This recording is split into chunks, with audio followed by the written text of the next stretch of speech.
Hi, I'm Dacia M. Arnold, and this is Contracts for Creatives.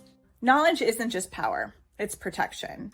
Every day I read a new headline in Authors Beware about a publishing entity doing wrong by authors.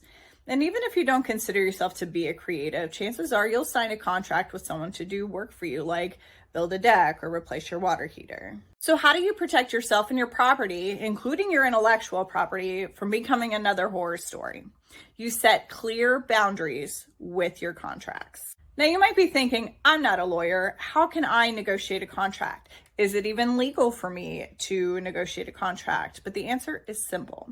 Anyone who's putting a signature on a contract is entitled to negotiation, except those times that I signed a contract with the US government and I didn't have the opportunity to negotiate those contracts. So that's another story for another time.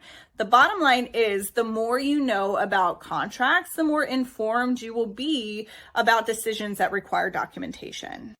Now, have you ever heard the term failing forward? So failing forward is where you get so excited and you're so audacious that you just go for it regardless of the outcome. But when you fail, you still kind of enjoy the whole process. Well, I am the queen of failing forward, and my first publishing contract is a really good example of that. My first ever novel took me about 2 years to write, and I began querying in July of 2017. After about 10 rejections, I received an offer from a small press to print and publish my book. And I couldn't believe it. All of the hard work and editing and cover art and everything would be done for me for free. I was so excited that I didn't query any more agents. I was actually scared that I wouldn't get another offer. And looking back, my life would probably look drastically different, but then I wouldn't have this awesome story to tell you folks. I had heard so many stories about people not being able to sell their first novel and writing 15 more before they even got published. So this contract from a small press looked like my ticket to fame and fortune that I knew I was destined for. Armed with nothing more than my 10-year Army career and a GED, I received that contract and I combed through it line by line. I didn't understand a lot of the roundabout language, and then there were some provisions that I just didn't agree with at all. The thing was, I didn't know anything about contracts. You'd think after signing my life away a couple times, I'd be a pro, but the only thing I mastered was a quick signature. So here I was, faced with a contract for the first time for my book baby. I didn't know if I could even negotiate. I was scared to even ask, afraid they would think I was too high maintenance and then just take it back. What eventually happened was I called and asked if I could negotiate and set up a meeting with a representative from the publishing company.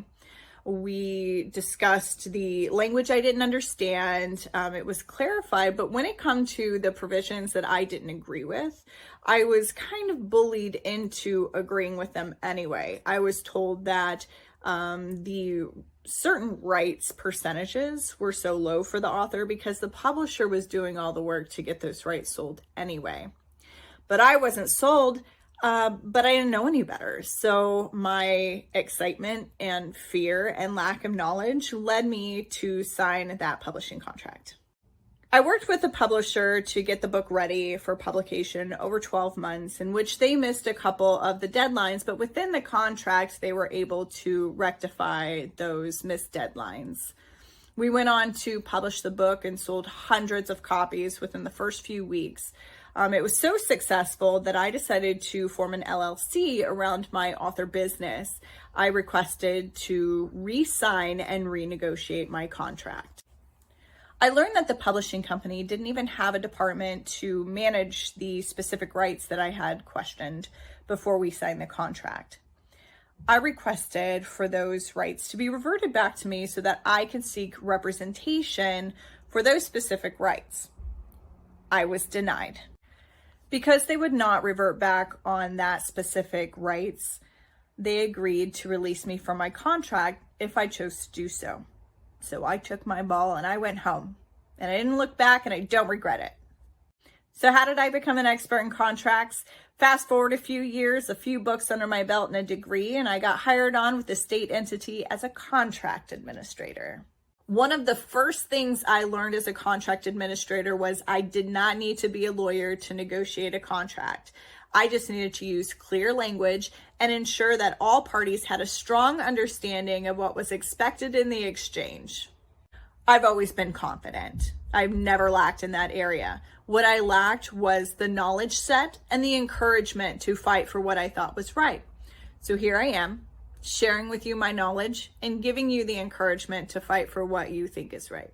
The framework for successfully navigating contracts is so easy. A 20-something with a GED figured it out. I'll be at the hard way. In this class, you will become familiar with the common types of contracts and their inherent risks. With this comes the understanding of contract principles. Then you'll learn the parts of each contract and what goes where. Then once you've learned the black and white of contract concepts, then we'll get into the gray areas where you can and should negotiate. I hope you're ready.